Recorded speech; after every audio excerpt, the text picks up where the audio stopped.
इतनी रात गए आप मुझे राजमहल के सामने क्यों लाए हैं आचार्य? यहां से 22 कदम दूर है मगध का राज सिंहासन, जहां बैठता है वो दुराचारी मगध नरेश धनानंद। यदि तुम चाहो तो तुम्हारा बेटा चंद्रगुप्त बैठ सकता है वहां पर, तो तुम्हारा बेटा चंद्रगुप्त बैठ सकता है वहां पर, तो तुम्हारा बेटा चंद्रगुप्त बैठ सकता है वहां पर। आप मुझ गरीब का मजाक उड़ा रहे हैं आचार्य। मेरा बेटा सुबह तक गुलाम था, वो वहां कैसे बैठ सकता है? यह तो सपने में भी संभव नहीं है आचार्य। सपने देखने वाले ही सपनों को पूरा करते हैं। तुम ये बताओ कि तुम ये चाहती हो या नहीं? क्या मेरे चाहने से मेरा बेटा मगधपति बन सकता है? चाह कर तो देखो। खुली आंखों से देखा सपना ही जीवन को एक नया अर्थ प्रदान करता है।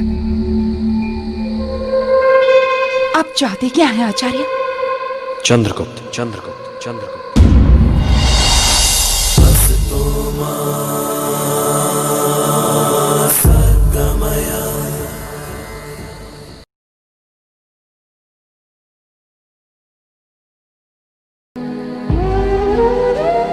तुम्हारे इस अन्याय का बदला तुम्हारा बेटा लेगा, जो उसके पिता के साथ हुआ था। पर तुम्हें अपना बेटा तो देना ही पड़ेगा माते।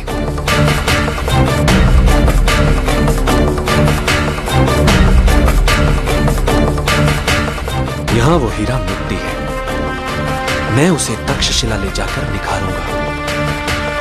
मैं करूंगा उसकी समूची शिक्षा दीक्षा की व्यवस्था, ताकि एक दिन वो मगध के राज सिंहासन पर बैठ सके और यहां से समस्त भारत को एक अखंड राज्य में बदल दे।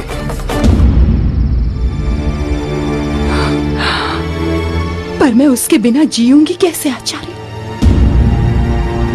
निर्णय तुम्हें लेना है माते।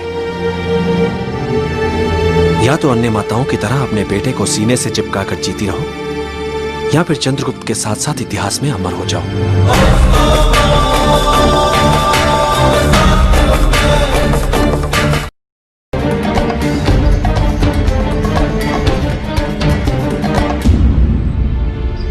आज तुम्हारी शिक्षा का पहला दिन है चंद्रगुप्त। अपने लक्ष्य के लिए युद्ध शास्त्र में उच्च शिक्षा, निर्णय सही है तुम्हारा। बस एक बात याद रखना, मात्र सीखना ही पर्याप्त नहीं है। जो कुछ सीखो उसे अपने रक्त में बसाओ, क्योंकि तुम्हें सबसे अच्छा बनना है, हर विषय में सर्वश्रेष्ठ। और एक बात, सच्चा योद्धा ना तो शारीरिक बल से बनता है और ना ही अस्त्र शस्त्र के ज्ञान से।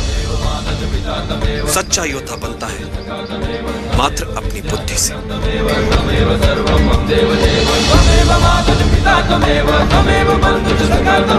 चुनौतियां तुम्हारे सामने वस्त्र बदल बदल कर आएंगी। यदि तुम्हें अपना लक्ष्य याद रहा, हर चुनौती, हर परीक्षा तुम्हें कुछ न कुछ अवश्य सिखाएगी।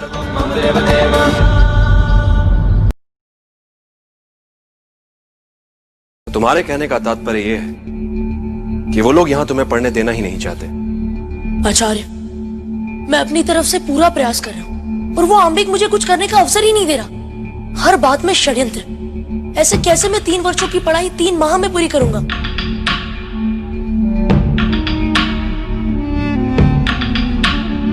तुम्हारे प्रश्न का उत्तर है मेरे पास, परंतु इसके लिए तुम्हें मेरी कक्षा में आना होगा।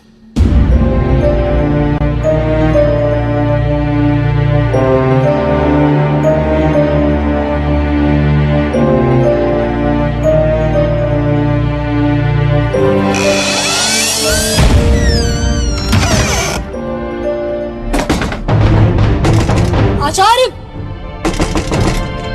आचार्य!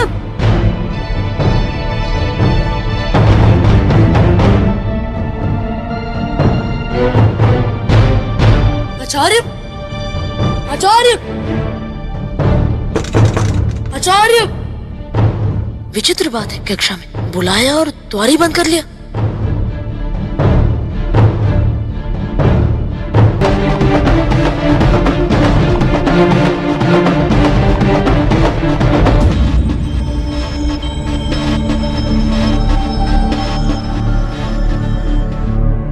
क्या बात हुई आचार्य? आपने स्वयं ही मुझे मेरी समस्या का हल बताने के लिए यहां बुलाया था और आपने भीतर से द्वार बंद कर लिया।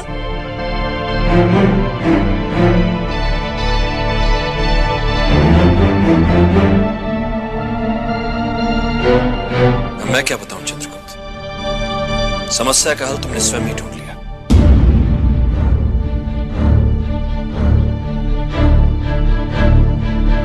तुम्हें मुझसे उत्तर चाहिए था तो तुमने भीतर आने का मार्ग ढूंढ लिया। इसी तरह कोई कितने भी द्वार बंद कर दे, जिसके हृदय में विद्या को पाने की सच्ची चाह होती है, वो विद्या को पाने का मार्ग ढूंढ ही लेता है, जैसे तुमने अभी किया।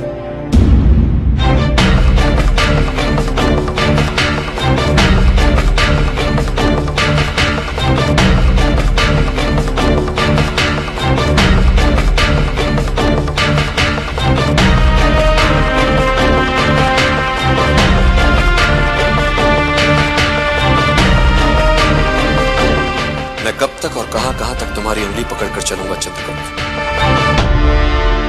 सबको अपनी राह स्वयं ही खोजनी पड़ती है। युद्ध क्षेत्र में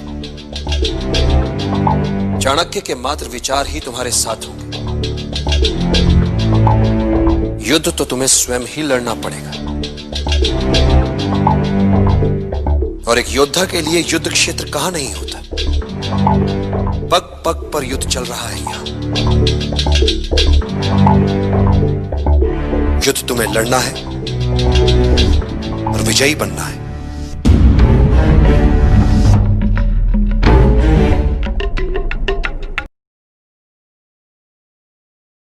पुरुषदत्त, आचार्य ये क्या कर रहे हैं? अच्छा खासा मट्ठा खरीदा और झाड़ी में डाल दिया।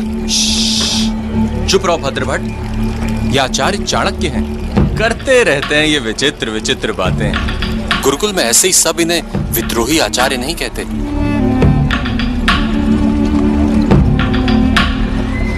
आचार्य, हमारी आंखों के सामने आपके पांव में कांटा लग गया।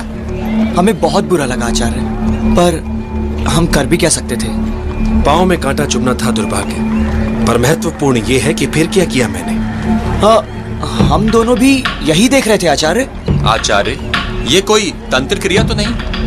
जो कष्ट मुझे हुआ वो दूसरों को ना हो, इसीलिए मुझे लगा कि इस कष्ट के कारण को ही नष्ट करना है आवश्यक। झाड़ी में मट्ठा डाल के कैसे आचार्य?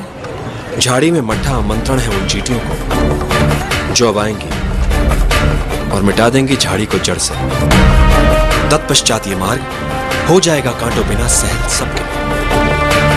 समस्या से बचना ही आवश्यक नहीं है। समझदार वो है जो समस्या से टकराए तो फिर उसे मिटाकर ही दम ले।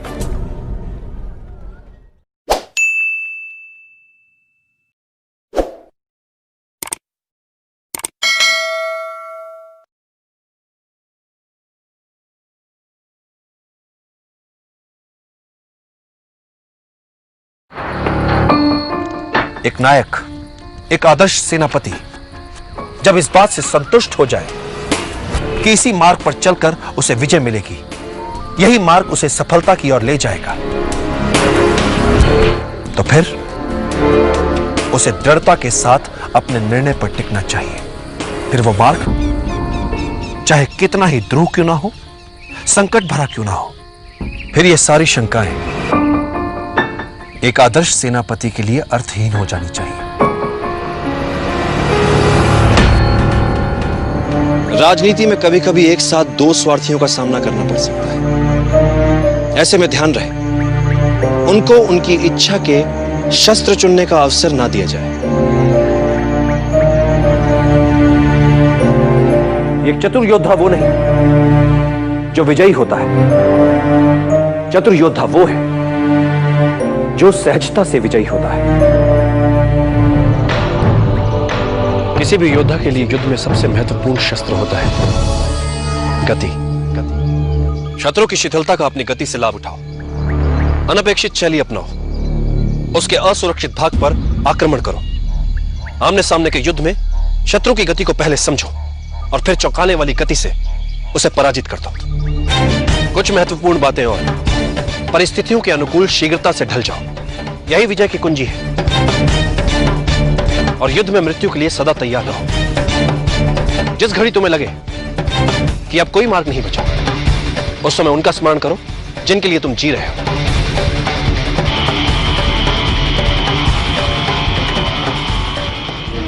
यही तो गुण होते हैं सच्चे नायक के, सच्चे नेता के। जितनी विपरीत परिस्थितियां उसके समक्ष आती हैं, वो उतना ही सक्षम होता जाता है। हर नई और अप्रत्याशित बाधा से जीतकर ही सेनापति अपने सैनिकों की दृष्टि में बड़ा और प्रिय बनता है।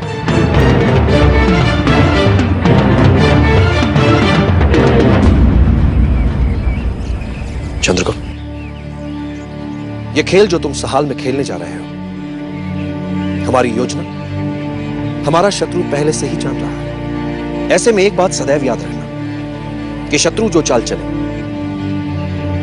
उसकी चाल के अनुसार तब तक चलते रहो जब तक उसे विश्वास ना हो जाए कि तुम उसकी चाल में उलझ चुके हो। और जब शत्रु असावधान हो जाए, उसे उसी की चाल में उलझाकर मार दो।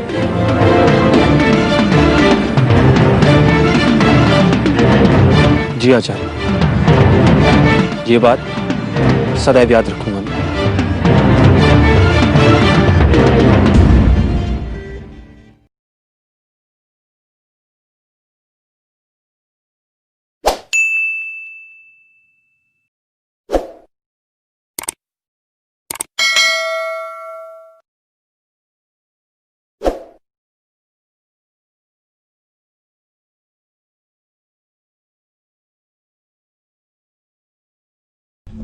देखो वत्स,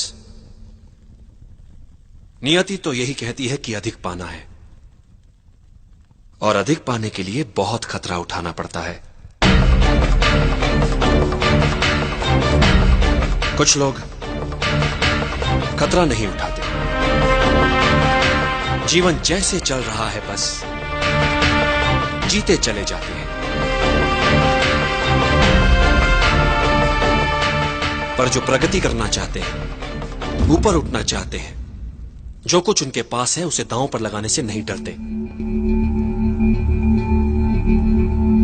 संभावना है कि हार जाएं वे, कुछ ना कर पाए वे, पर ये जो कुछ कर दिखाने का प्रयास है, यही उन्हें औरों से अलग बनाता है। भले ही वे हार जाएं, पर यह संतोष उनसे कौन छीन सकता है कि उन्होंने कुछ अच्छा कर दिखाने का प्रयास तो किया।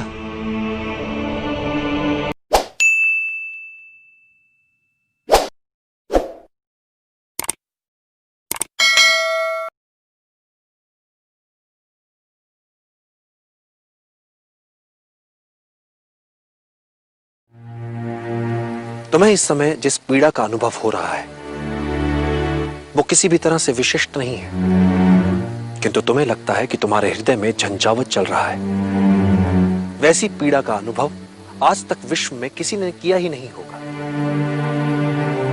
किंतु ये एक साधारण सा आकर्षण मात्र है, एक पुरुष का एक स्त्री के लिए आकर्षण।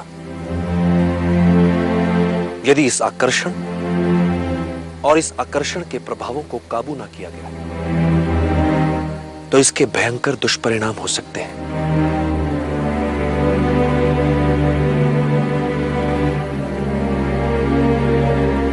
एक बात सदैव याद रखना चंद्रगुप्त,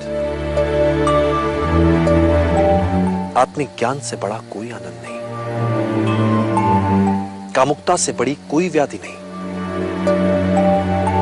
और शारीरिक आकर्षण से बड़ा कोई शत्रु नहीं। क्या आचार्य, एक स्त्री और पुरुष का मिलन कोई बुरी बात होती है? कदापि नहीं। एक साधारण व्यक्ति के लिए यह सामान्य होगा, किंतु जिन्हें महान बनना है, जिन्होंने अपने लिए एक महान लक्ष्य निर्धारित किया है, उनके लिए ये घातक होगा, आत्मघाती होगा। जिसके मन पर प्रेम, आसक्ति, आकर्षण ने डेरा जमा रखा हो,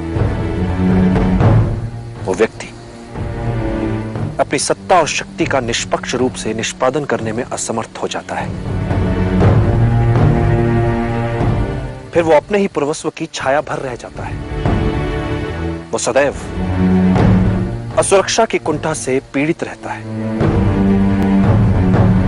ये सब किसी किसान, किसी व्यापारी, किसी पदाति सैनिक के लिए सामान्य हो सकता है, किंतु जिसने अखंड भारत के सम्राट बनने का लक्ष्य निर्धारित किया हो, उसके लिए प्रेम, आसक्ति, कामुकता उसके पतन का कारण होती है।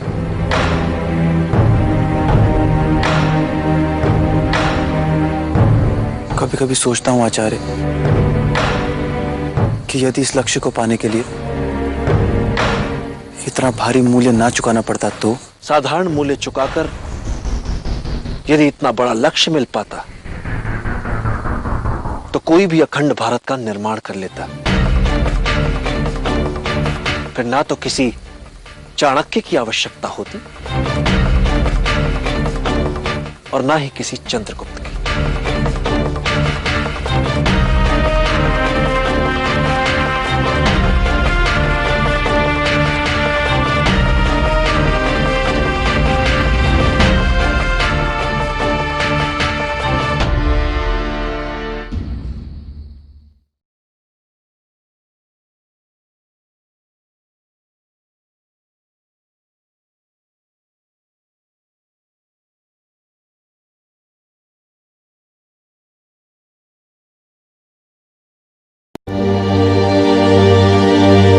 आचार्य, आप कहीं जा रहे हैं? योजना को कार्य रूप देने का समय आ गया है। नियति रच रही है अपना खेल, किंतु एक बात सदैव याद रखना, नियति मात्र संयोग नहीं, मनुष्य के समक्ष उपलब्ध एक विकल्प मात्र है। उचित समय पर उचित विकल्प का उपयोग ही बुद्धिमत्ता है। किंतु सब कुछ नियति के हाथों छोड़कर बैठने वाले लोग ना तो कभी कुछ बन पाते हैं और ना ही कुछ कर पाते हैं।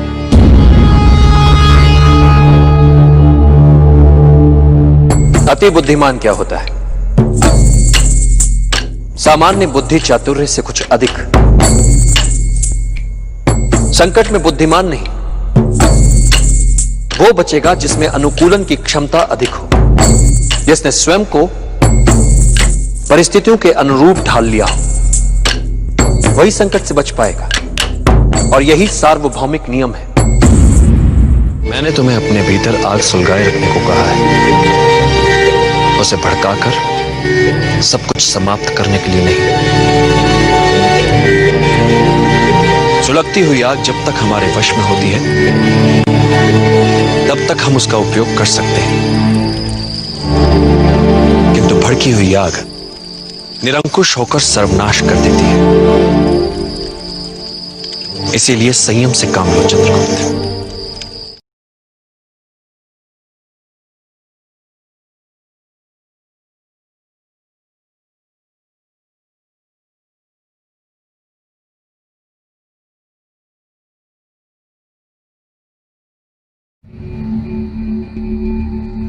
निद्रा भोजन भोग भय, ये नर पशु समान, ज्ञान अधिक इक नरन में, ज्ञान बिना पशु जान। चंद्रगुप्त, पृथ्वी पर कई जीव मनुष्य से अधिक शक्तिशाली थे। गाय, बैल, शेर, हाथी सभी मनुष्य से अधिक बलवान थे, किंतु राज किसने किया पृथ्वी पर? मनुष्य ने। कैसे? बुद्धि से। तुम्हें भी बुद्धि से लड़ने वाला योद्धा बनना है चंद्रगुप्त। यदि तुम अपने लक्ष्य को पूरी एकाग्रता से प्राप्त करना चाहोगे तो आत्मिक बल वो कर दिखाता है कि साधारण लोगों को यह असंभव लगता है। आचार्य, मुझे तो ऐसा लगता है कि मैं इस धरती का सबसे भाग्यशाली विद्यार्थी, जिसे आपके आशीर्वाद से इन महान योद्धाओं से शिक्षा ग्रहण करने का सौभाग्य प्राप्त हुआ।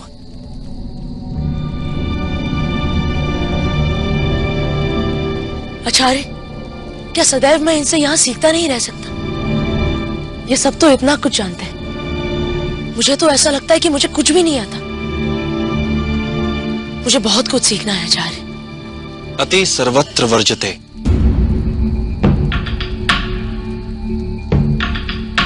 अति किसी भी बात की बुरी होती है चंद्रगुप्त, फिर वो चाहे सीखने की क्यों ना हो। ज्ञान का अर्थ उसके उपयोग में है।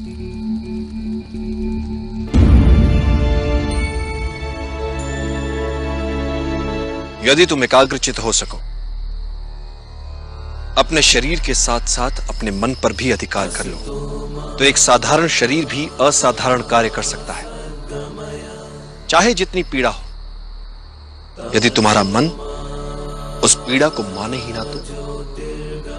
इतिहास में ऐसे कई वीरों के विवरण हैं जिनका सर धड़ से अलग हो गया, किंतु वो युद्ध में लड़ते रहे, रक्त की अंतिम बूंद तक लड़ते रहे। उन योद्धाओं को गौरवान्वित करो, बता दो उन्हें कि अब तुमने संभाला है उनका उत्तरदायित्व।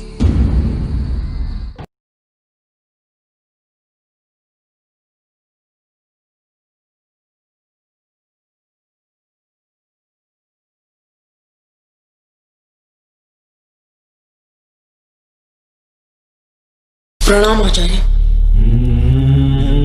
आयुष्मान भवा। मेरे प्रश्न का उत्तर दो चंद्रगुप्त। तुम शिकारी की चुनौती को अस्वीकार क्यों कर रहे हो?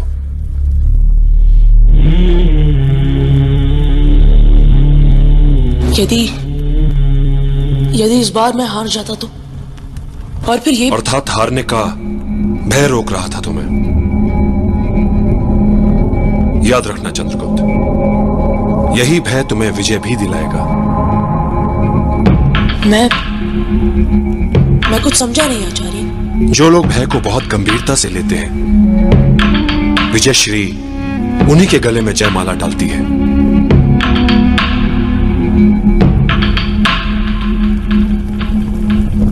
देखो वत्स,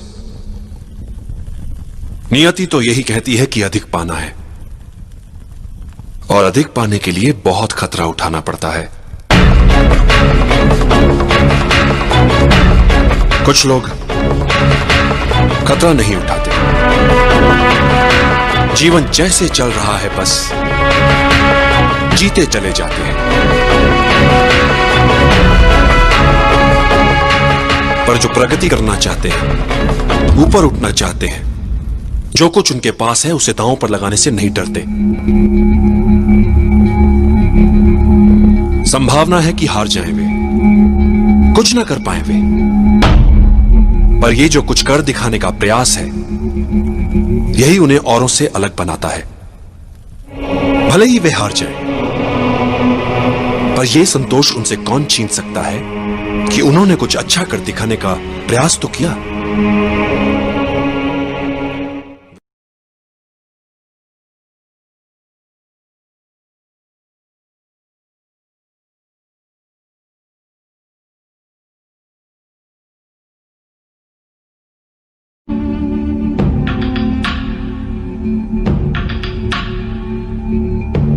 तुम में से किसी ने सिकंदर के बारे में सुना है?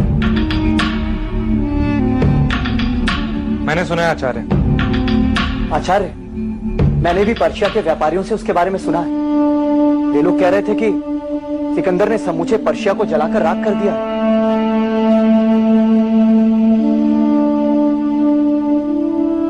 तुम जानते हो, पूरे विश्व को जीतने निकला है वो। और आश्चर्य नहीं होगा मुझे यदि वो सारा विश्व जीत भी ले तो, क्योंकि हम जैसे लोग बस सोचते ही रह जाते हैं कि इतना बड़ा जोखिम उठाना भी चाहिए या नहीं।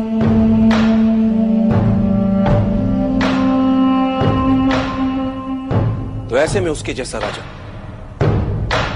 जो सदा जोखिम उठाने के लिए तत्पर है, आगे बढ़ता जाएगा, जीतता जाएगा एक के बाद एक देश। वो हमारे देश की ओर बढ़ रहा है, सिंधु नदी के पास पहुंच गया।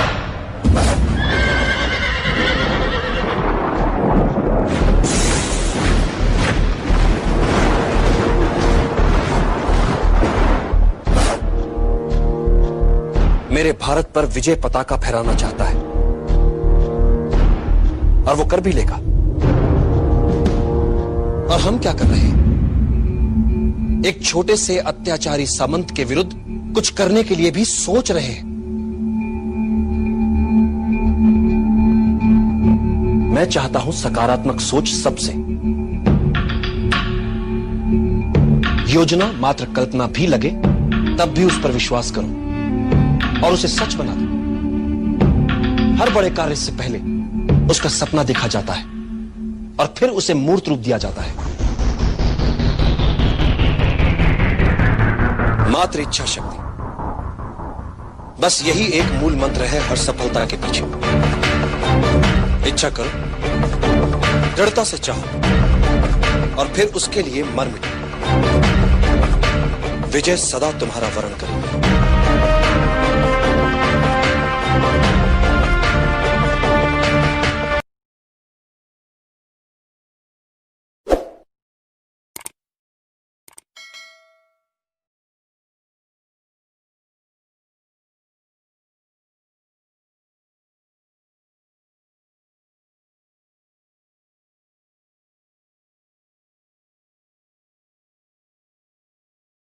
आप मेरी बात कदापि नहीं मानेंगी राजकुमारी दुर्धरा।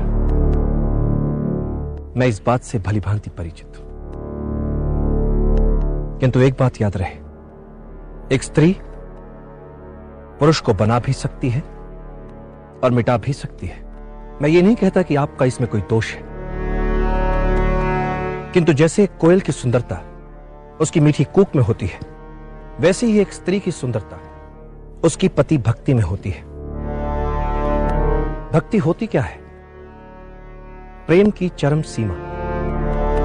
प्रेम की चरम सीमा अर्थात संपूर्ण विश्वास, संपूर्ण समर्पण अर्थात भक्ति। और जब यह जहां हो जाती है तब एक पक्षीय नहीं होती। अब एक क्षण के लिए सोच कर देखिए, एक व्यक्ति अखंड भारत के निर्माण में लगा है और उसके हृदय में रह रहकर प्रश्न उठ रहे हैं। घर पर उसकी पत्नी कैसी होगी, क्या कर रही होगी? कल्पना में यह चित्र कितना विचित्र लग रहा है। इसलिए कहते हैं कि प्रेम योद्धा को निर्बल बना देता है। प्रेम योद्धा को ऐसी ऐसी दुविधाओं में डाल देता है जहां उसके लिए उचित और अनुचित में भेद करना कठिन हो जाता है। प्रेम में उसे सब कुछ इतना स्वप्निल, इतना सुंदर लगने लगता है कि वो लड़ना तक भूल सकता है उसकी सुगंध में डूबकर, कि वो युद्ध तक हार सकता है उसकी सुगंध में डूबकर। यह उसके लिए घातक हो सकता है, उसके साथ कोई भी अनहोनी हो सकती है। और चंद्रगुप्त प्रेम के लिए इतना बड़ा मूल्य नहीं चुका सकता। वैसे भी उसके जीवन को हर क्षण संकट घेरे रहते हैं। सहस्त्रों साथियों का उत्तरदायित्व है उस पर। मैं इस महान संग्राम में आपका दुर्ग के भीतर से द्वार खोलना महत्वहीन नहीं मान रहा। मैं प्रेम के विरुद्ध नहीं हूं, मैं सम्मान करता हूं प्रेम का, किंतु एक छोटी सी भूल जीवन ले सकती है चंद्रगुप्त।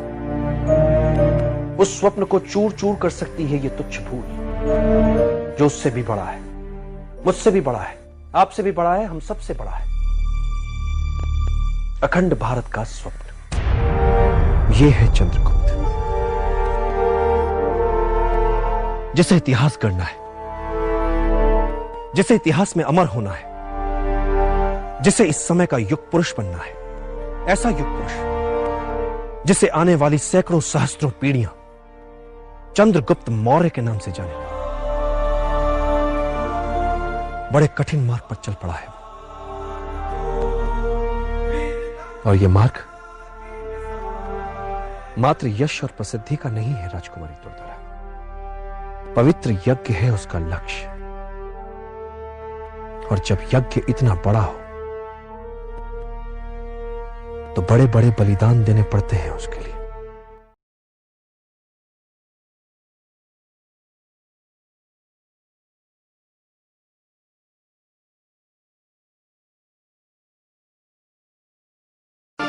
कभी कभी शत्रु तुम पर शस्त्रों या बल से नहीं, छल और कूटनैतिक विषछली चालों से वार करते हैं। वे तुम्हें तलवार से नहीं, विष से मारने के षड्यंत्र रचते। इसलिए हमें शत्रु के हर वार के लिए तैयार रहना चाहिए।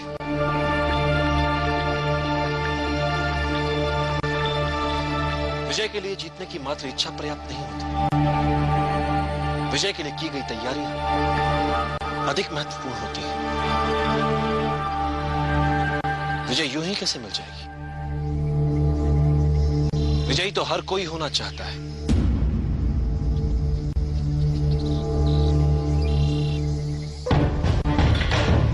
किंतु विजयी होने के लिए हर कोई समुचित तैयारियां नहीं करता। जीतने के लिए की गई तैयारियां जीतने की इच्छा शक्ति को और दृढ़ करती हैं।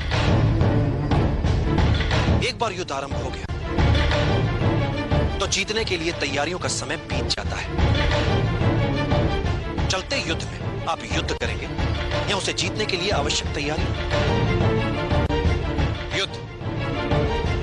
युद्ध के लिए की गई तैयारियों का अंतिम चरण मात्र होता है, जिसका निर्णय उसके लिए की गई तैयारियों द्वारा ही निर्धारित होता है। इसलिए विजय के लिए आवश्यक है विजय के लिए की गई तैयारियां। एक बार जीतने के लिए ढंग से तैयारियां कर ली तो फिर विजय निर्विवाद हो जाती है। इसलिए मैं भी तैयारियां कर रहा हूं।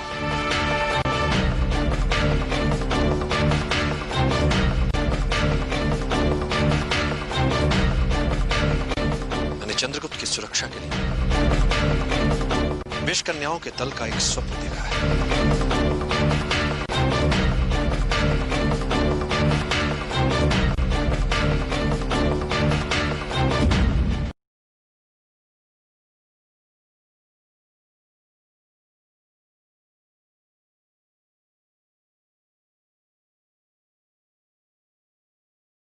आपको मुझ पर इतना विश्वास है, इसलिए मैं आपका आभारी हूं आचार्य। पर मुझे तो युद्ध का कोई ज्ञान नहीं। मैं तो दल के चुनाव के समय ही असफल हो जाऊंगा आचार्य। कवच तो बहुत दूर की बात है। सबसे बड़ा बल हृदय में होता है। यदि ये बल निर्बल ना हो जाए, सफलता अवश्य तुम्हारे कदम चूमेगी चंद्रगुप्त। मैं प्रयोजन करूंगा तुम्हारी इस वीर यात्रा में सम्मिलित होने का। आप जो कहेंगे मैं करूंगा आचार्य। इसके लिए तुम्हें एक आदर्श विद्यार्थी बनना होगा चंद्रगुप्त। आदर्श विद्यार्थी वो है जो किसी भी परिस्थिति में सीखने के लिए सदैव तत्पर है। छोटे से लेकर बड़े से मिले, जहां से भी मिले, उसे मात्र शिक्षा ग्रहण करनी है। इच्छित विद्या अपनों से मिले, परायों से मिले, मित्रों से मिले या शत्रुओं से मिले, उसका लक्ष्य हर मूल्य पर विद्या, चाहे उसे मान मिले या अपमान मिले। गुरु जो सिखाए उसे सीखो, जो कहे वो करो, शेष मुझ पर छोड़ दो। तुम्हें सीखने में किसी से पीछे नहीं रहना चंद्रगुप्त।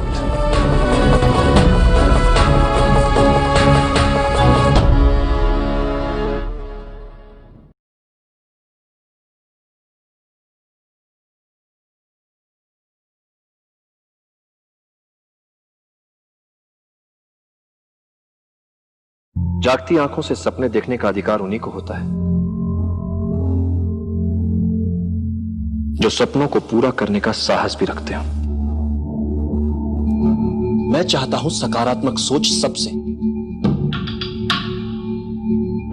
योजना मात्र कल्पना भी लगे तब भी उस पर विश्वास करो और उसे सच बना दो।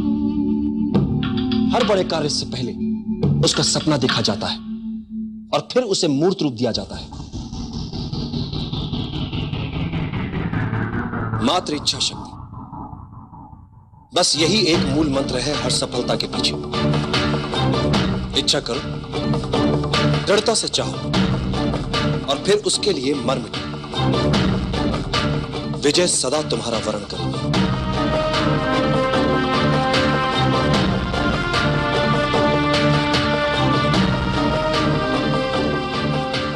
ये प्रश्न व्यर्थ है इस समय।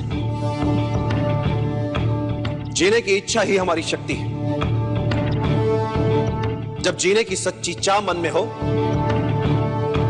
तब मृत्यु को कठिन ही नहीं असंभव मानो। मात्र जीवन, जीवन और हर मूल्य पर जीवन। यदि मन में इसके अतिरिक्त कुछ ना हो, तो दुर्बल से दुर्बल व्यक्ति भी साहसी बन सकता है।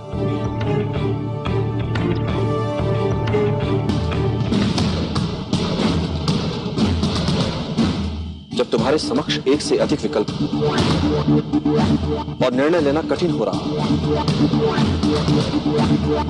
तो एकाग्रचित होकर, ध्यान लगाकर अंतरात्मा को सुनने का प्रयास करो। अंतरात्मा के संकेत नियति को स्वरूप देते हैं। नकारात्मक सोच बुरी होती है बंधु। ये एक प्रकार की संक्रामक बीमारी होती है जो अपने आसपास सब में निराशावादी दृष्टिकोण ही फैलाती है। इससे बचना चाहिए। सदैव सकारात्मक ही सोचना चाहिए।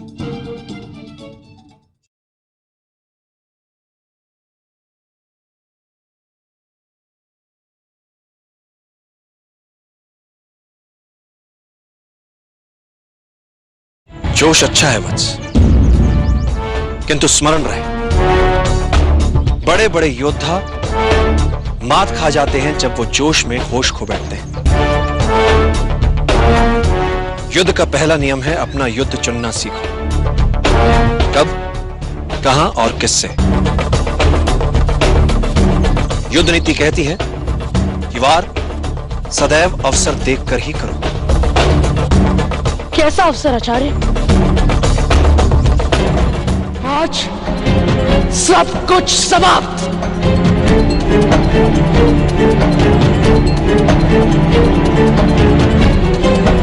सोच लो चंद्रकांत,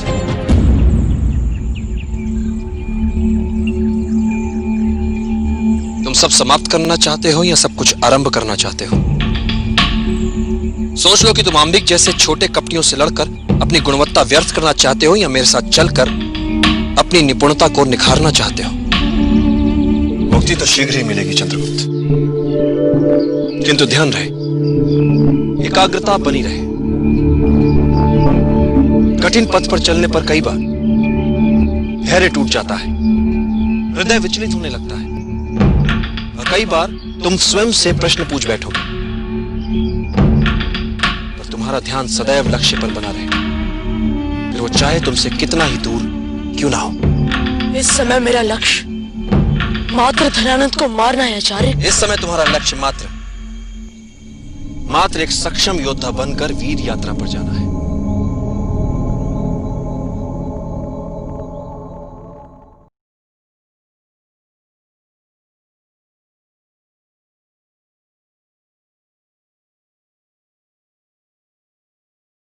असफलता से सीखना आवश्यक होता है चंद्रगुप्त।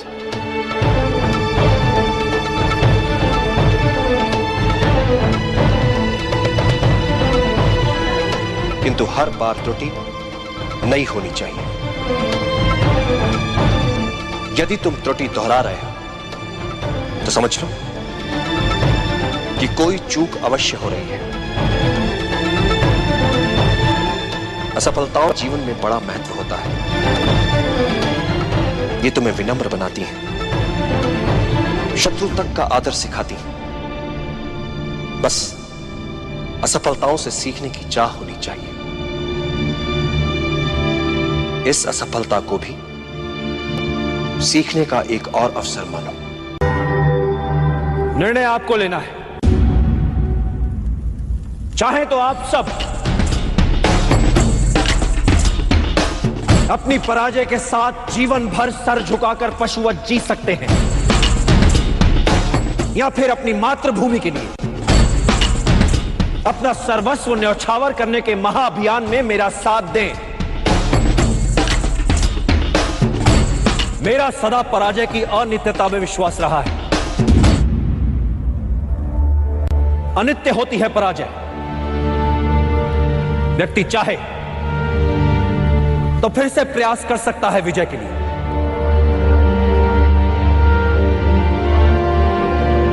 जब वो मन से पराजय को स्वीकार करता है तब वो होता है पराजित। कई बार मन से पराजय को स्वीकार करने वालों को, हार से हताश होने वालों को इस बात का पता ही नहीं होता कि जब उन्होंने साहस छोड़ा तब वो विजय के कितने निकट थे। हर पराजय विजय यात्रा के मार्ग में आने वाली एक अनुभव मात्र होती है। ऐसा अनुभव जो हमें कुछ और सिखाता है, हमारी कमियां हमें बताता है, हमें विजय के और निकट ले जाता है। इसलिए यवनों से मिली पराजय को भुला दीजिए। आइए मिलकर एक बार फिर हम सब एक और प्रयास करते हैं। मिलकर किया हुआ प्रयास कभी व्यर्थ नहीं जाता। मिलकर आज हम अपने देश का एक नया इतिहास रच सकते हैं, एक नया समाज गढ़ सकते हैं, नियति के लिखे तक को बदल सकते हैं।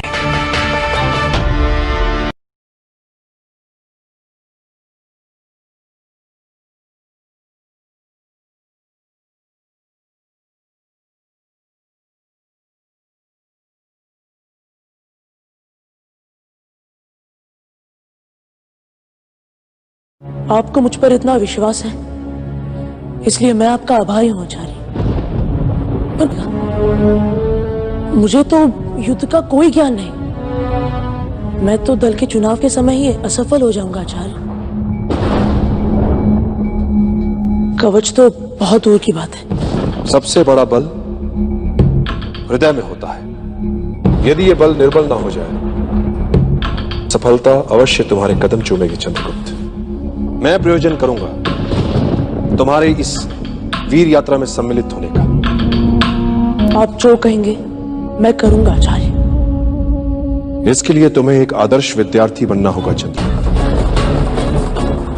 आदर्श विद्यार्थी वो है जो किसी भी परिस्थिति में सीखने के लिए सदैव तत्पर है। छोटे से मिले, बड़े से मिले, जहां से भी मिले, उसे मात्र शिक्षा ग्रहण करनी है। इच्छित विद्या अपनों से मिले, परायों से मिले, मित्रों से मिले या शत्रुओं से मिले, उसका लक्ष्य हर मूल्य पर विद्या, चाहे उसे मान मिले या अपमान मिले। गुरु जो सिखाए उसे सीखो, जो कहे वो करो, शेष मुझ पर छोड़ दो। तुम्हें सीखने में किसी से पीछे नहीं रहना चंद्रगुप्त।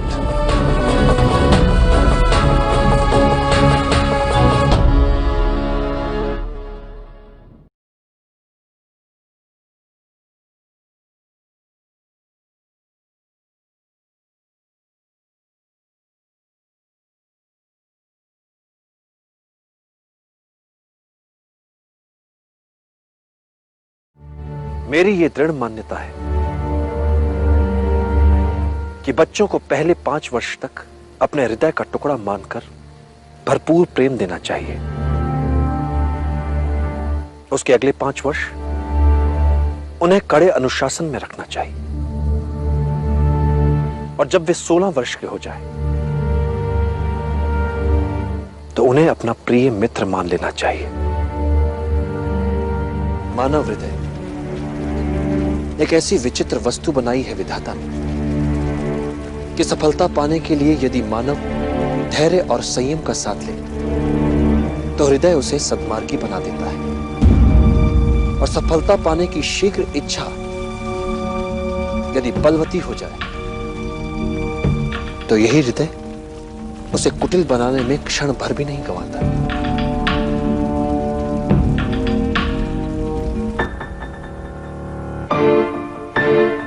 पसीने की एक बूंद बहुत सा व्यर्थ का रक्तपात बचा सकती है। कोई भी बड़ा कार्य करने के लिए मात्र उचित योजना ही आवश्यक नहीं है, उस योजना में संपूर्ण आस्था की भी आवश्यकता होती है। योजना यदि अच्छी है तो उस अभियान को पूरा करने वाले निर्णय भी अच्छे होंगे। इसलिए गुणीजन कह गए, अच्छी योजनाएं असंभव दिखने वाले स्वप्नों को भी जीवंत बना सकती हैं।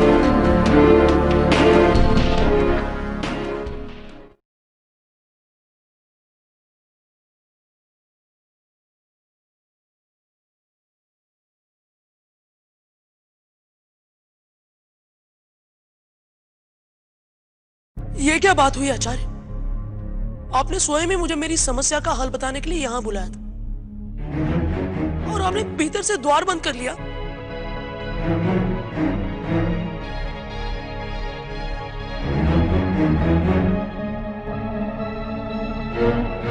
मैं क्या बताऊं चंद्रगुप्त, समस्या का हल तुमने स्वयं ही ढूंढ लिया।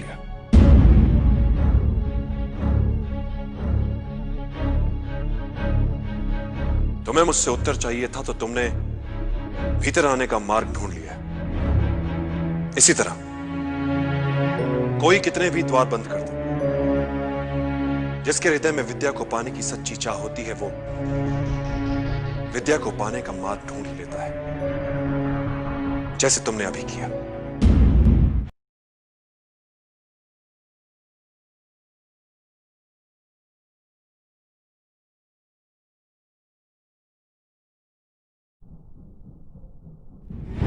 परंतु आचार्य, हम धन से तो आपकी कोई सहायता नहीं कर सकते, क्योंकि हमारे धन पर तो अब सिकंदर का नियंत्रण है।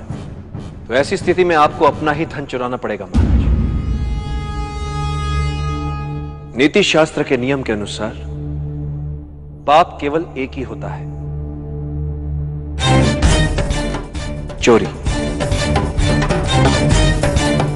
जब आप किसी की हत्या करते हैं तब आप उससे उसका जीवन चुराते हैं। जब आप मिथ्या कहते हैं तब दूसरे के सत्य बोलने के मौलिक अधिकारों को आप उससे चुरा रहे होते हैं। जब आप किसी से विश्वासघात करते हैं तब आप उससे न्यायोचित अधिकारों को उससे चुरा रहे होते हैं।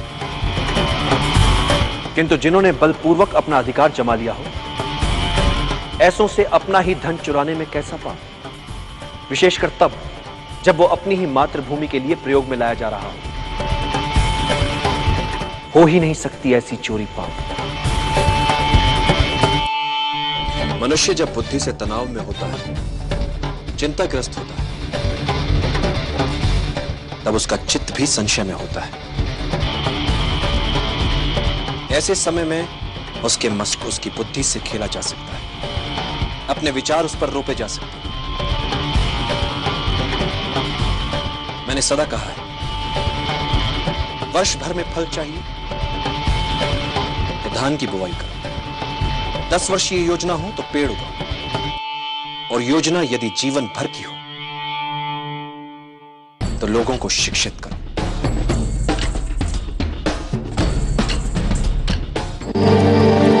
चंद्रगुप्त, हमें ना तो अपने बीते समय को लेकर अनावश्यक रूप से कोड़ना चाहिए और ना ही अपने भविष्य को लेकर अनावश्यक रूप से उत्सुक होना चाहिए। वर्तमान सत्य है, उसी पर पूरा ध्यान केंद्रित होना चाहिए। किंतु कैसे? बीते समय से शक्ति बटोरो और सजग होकर गढ़ो अपना वर्तमान। भविष्य अपने आप संवर जाएगा।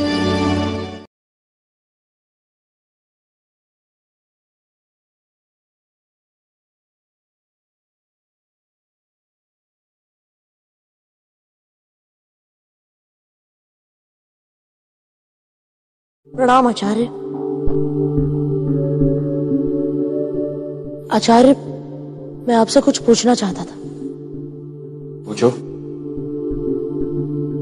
क्या आपको याद है, कालद्वीप जाते समय मैंने आपसे कुछ मांगा था?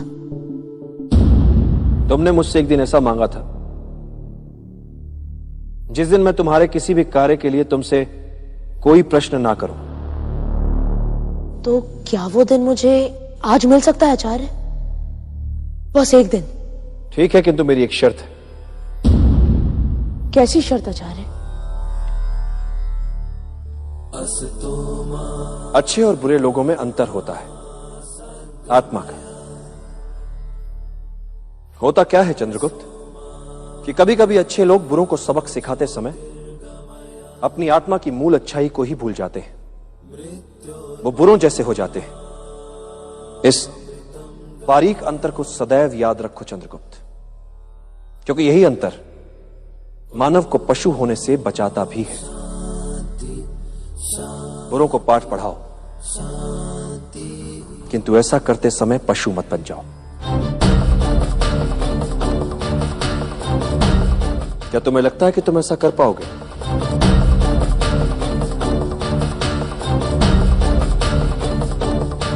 मैं वचन देता हूं आचार्य, अपने शत्रु पर वार करते समय भी मैं मन से पशु कभी नहीं बनूंगा। आपका शिष्य हूं, सदैव मानव ही रहूंगा।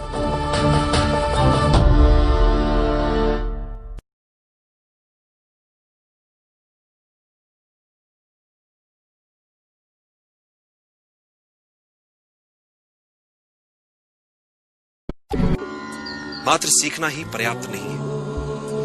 जो कुछ सीखो उसे अपने रक्त में बसाओ, क्योंकि तुम्हें सबसे अच्छा बनना है, हर विषय में सर्वश्रेष्ठ। चुनौतियां तुम्हारे सामने वस्त्र बदल बदल कर आएंगी।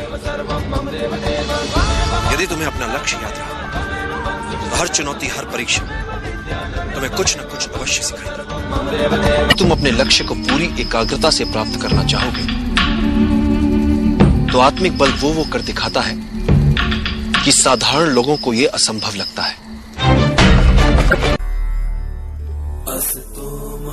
अच्छे और बुरे लोगों में अंतर होता है, आत्मा का। कि कभी कभी अच्छे लोग बुरों को सबक सिखाते समय अपनी आत्मा की मूल अच्छाई को ही भूल जाते हैं, वो बुरों जैसे हो जाते हैं। इस बारीक अंतर को सदैव याद रखो चंद्रगुप्त, क्योंकि यही अंतर मानव को पशु होने से बचाता भी है। बुरों को पाठ पढ़ाओ, किंतु ऐसा करते समय पशु मत बन जाओ। व्यक्ति को जब आगे बढ़ना होता है तो सबसे पहले वो अपना लक्ष्य तय करता है, और जब वो व्यक्ति लक्ष्य की ओर बढ़ता है, राह पर निकल पड़ता है, तो मार्ग उसे सिखाता है, संवारता है, बनाता है, और यही अनुभव उसकी पूंजी होते हैं।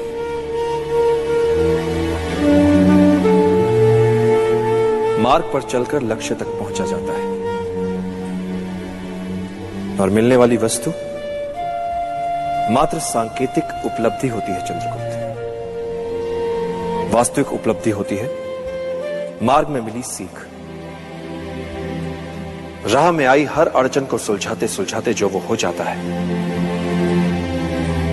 वो यात्रा से पहले वाले व्यक्ति से बड़ा व्यक्ति होता है।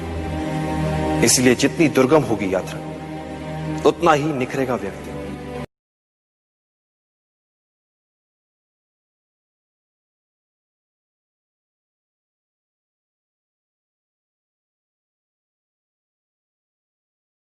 जब भी लोग तुम्हारे प्रति अचानक अपना व्यवहार बदल लें तो उनसे बहुत संभल कर रहना।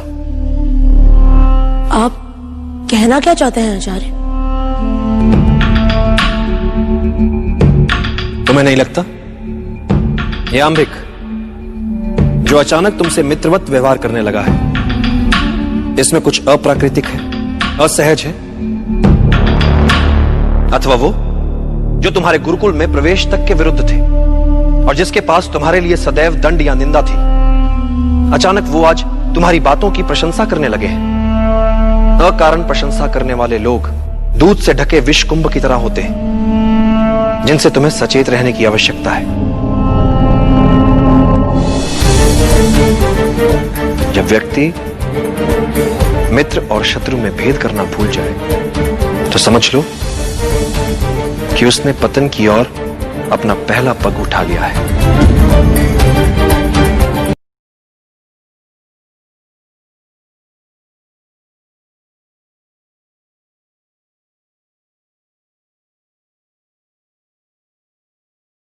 जागती आंखों से सपने देखने का अधिकार उन्हीं को होता है जो सपनों को पूरा करने का साहस भी रखते हैं। साहस तो आपके आशीर्वाद से बहुत है मुझ में आचार्य, परंतु जब मैं माई को देखता हूं ना, मुझे अपनी मां की याद आती। मेरी मां को कुछ हो गया तो तुम चाहो तो इन गांव वालों की लड़ाई को बीच में छोड़कर जा सकते हो।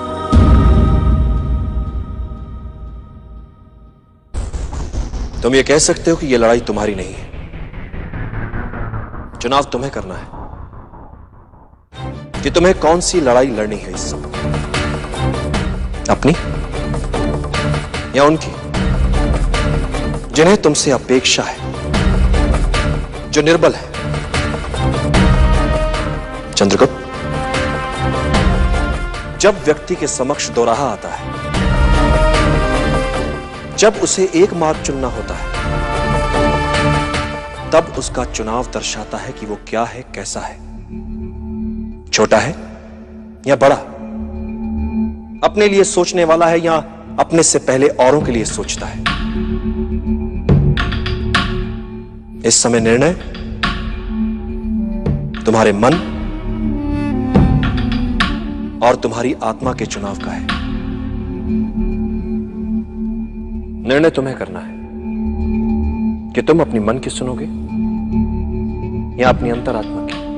अपनी अंतरात्मा की आवाज सुनकर ही मैं गांव वापस आया था आचार्य। तो फिर अपने मन की हर पुकार को शांत कर लो इस समय,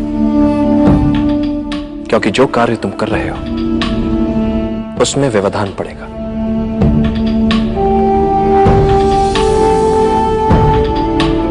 इस समय कईयों के जीवन मरण का प्रश्न है तुम्हारे सामने।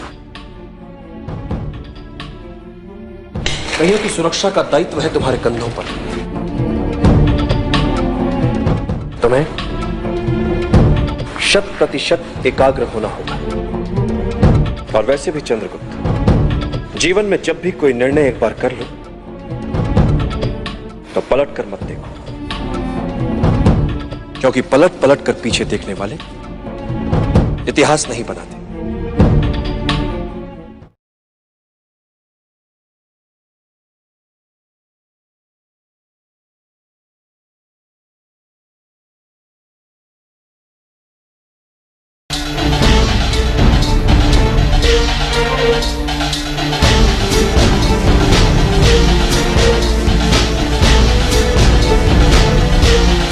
आचार्य, हमें इस समय उन्हें यूं छोड़कर भागना नहीं चाहिए था। युद्ध में हम सबकी भूमिका तय होती है और हम सबको अपनी अपनी भूमिका निभानी होती है, न अधिक न कम। मैं अपनी भूमिका निभा रहा हूं, तुम अपनी, और वे सब अपनी अपनी। रोकर उन सर्वश्रेष्ठ वीरों के बलिदान का अपमान मत करो चंद्रगुप्त। नियति तुम्हें भी बहुत कुछ कर दिखाने का अवसर अवश्य देगी। धनानंद के अत्याचारों का अंत उसके अंत से ही संभव है।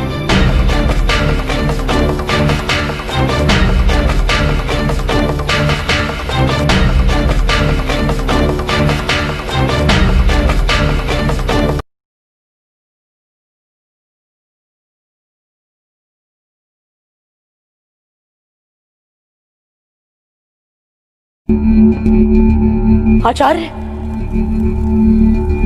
आचार्य आप यहाँ पर हैं और मैं आपको कहाँ ढूंढ रहा हूँ।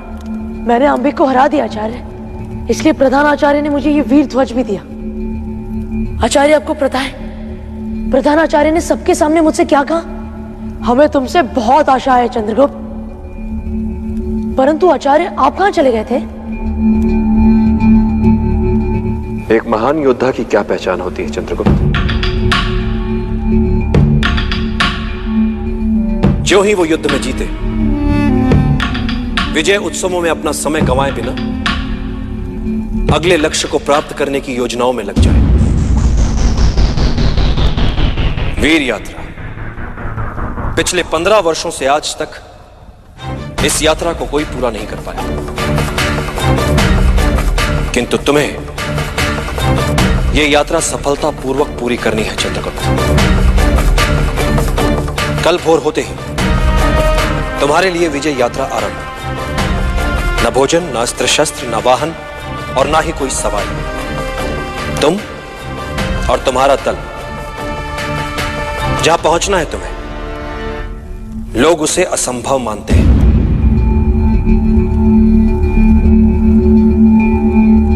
अग्निपथ है ये यात्रा चंद्रगुप्त। पग पग पर तुम्हारे सामर्थ्य की परीक्षा लेगा ये पथ। दुर्गम पहाड़, भयानक घने जंगल, नदी नाले, खतरनाक पहाड़ी दर्रे, तरह तरह के जंगली जानवर, तरह तरह के आदिवासी गांव, कुछ मित्रवत, कुछ शत्रुवत, इन सब से गुजरना है तुम्हें। और अंतिम ग्राम तिरदात सबसे कठिन होगा।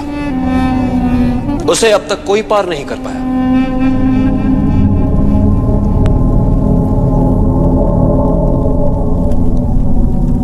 दल के नेता हो गए हो तुम। अब तुम्ही को तय करना है कि क्या उचित है और क्या अनुचित। बस मेरी एक बात सदैव याद रखना चंद्रगुप्त, अकेले तुम पूरी नहीं कर पाओगे ये वीर यात्रा। तुम्हें मिलकर ही प्रयास करना होगा।